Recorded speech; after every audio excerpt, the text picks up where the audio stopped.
He gave away his only meal. To a total stranger, not because he was rich, not because he had extra to spare, but because he believed in something most people have forgotten. Doing good without expecting anything in return. This is the story of a poor farmer with nothing in his pockets, but a heart so full, even fate had to bow down to him. It all began in a forgotten village, where kindness wasn't a currency, and where one man's quiet decision would echo into something far bigger than anyone could imagine. But before that moment, he had to choose between his own hunger and a stranger's empty stomach, and what happened next? No one could have predicted. In a small, quiet village tucked away from the noise of the world, lived a man named Moan. He didn't own much. No land of his own, no riches, no luxuries, just a tiny mud house, and a heart that was bigger than anything money could ever buy. Moan worked the fields from sunrise to sunset, hands blistered, back bent, but never once complaining. Not because his life was easy, but because he believed in something greater, helping others, no matter what. If he saw a hungry dog while working, he'd open his tiffin and share his food without thinking twice. If a stranger passed through the village and looked tired, Moan would offer them water, even when his own throat was dry. To the villagers, he was the definition of goodness, not loud, not boastful, just quietly kind. But behind this quiet generosity, something else was brewing, because while the village praised Moan's heart, someone else was slowly running out of patience. While the village admired Moan, his wife Sunita was quietly drowning in worry. Every day, she watched him give away pieces of their life little by little. Rotis meant for lunch handed to strangers, grain saved for dinner fed to stray dogs, hope traded for helplessness, and while kindness warmed Moan's heart, it left their kitchen cold and empty. "Why do you always give away everything?" she'd ask, frustration trembling in her voice. "We barely have enough for ourselves. And you're feeding every passerby like we're royalty?" But Moan would just smile, gently, almost as if he wasn't hearing the fear in her words. "Sunita," he'd say softly, "a hungry stomach is the worst enemy a man can face. If God has given us the chance to feed someone, why should we turn away?" He sees everything. To him it was simple. Help now, worry later. But to Sunita, every roti given away felt like one more step toward hunger. One more night with nothing to cook, and one more silent tear behind closed doors. She wasn't cruel, just scared, because kindness doesn't pay the bills, and generosity doesn't fill an empty pot. But neither of them knew that their biggest test was about to arrive, and this time it would knock right at their door. It was a scorching afternoon. It's a kind of day when even the wind feels heavy. Moan had just returned from the fields, sweat clinging to his skin, exhaustion tugging at his bones. He was about to sit down for a few quiet moments when a frail voice echoed from the doorway. "Is anyone there?" It was shaky, weak, barely above a whisper, but it carried the weight of hunger, fatigue, and something deeper, something desperate. Sunita peeked through the window. An old man stood outside, skin darkened by the sun, clothes tattered, face sunken with exhaustion. She rolled her eyes and muttered, "Now he's here too. Looks like the kitchen will be empty again." But Moan didn't respond. He didn't hesitate. He didn't even blink. Instead, he walked slowly toward the door, opened it fully and said gently, "Baba, please come in, sit here. Let me bring you some water." There was no judgment, no suspicion, just warmth. He rushed inside, grabbed the cleanest steel tumbler they had, and filled it to the brim. When he offered it, the old man drank slowly, sip reviving a little more color in his face, then letting out a deep sigh. "Oh, "Haven't eaten in 2 days. If you have even a little food, I'd be truly grateful." And just like that, the choice returned. One more hungry mouth, one more chance to give, even when there was almost nothing left. But this time, what?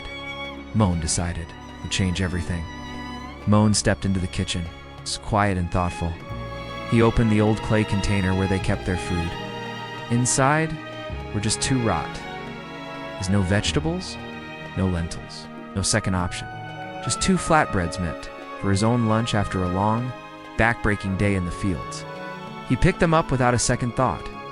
But before he could step away, Sunita blocked his path. Her voice trembled not with fear but frustration. Have you lost your mind? These rotis are for you. If you give them away, what will you eat? Her eyes were tired. Her hands cracked from scrubbing and cooking and cleaning with almost nothing. Her heart wasn't cruel, it was just tired of choosing between love and survival. That old. Man can ask somewhere else. But you, where will you go when you're starving? Who will feed you? Moan didn't argue. He just stood there, holding the rotis gently, as if they were sacred. Then, in a voice calm and quiet, he said, "A hungry stomach doesn't wait, Sunita. This Baba hasn't eaten in 2 days. Ow! If we turn him away now, what will happen to him? God will make arrangements for us. But right now, we are the ones standing at his door." Sunita stepped aside, tears threatening the corners of her eyes, but pride keeping them from falling. Moan walked out, knelt before the sage, and placed the rotis in front of him. "Baba," he said softly, "this is all we have, but it's the best in our home. Please eat." The sage didn't say a word. He simply lowered his eyes, folded his hands in gratitude, and began to eat slowly, silently, each bite like medicine to his starving body. And while he ate, Moan sat nearby, empty stomach full. Heart no regrets. He didn't know it yet. But he had just passed the greatest test of his life. The old sage finished his meal slowly, savoring every bite. Then he drank the remaining water and sat in peaceful silence, his eyes closed. His breathing calm, Moan didn't expect a thank you. He didn't wait for praise.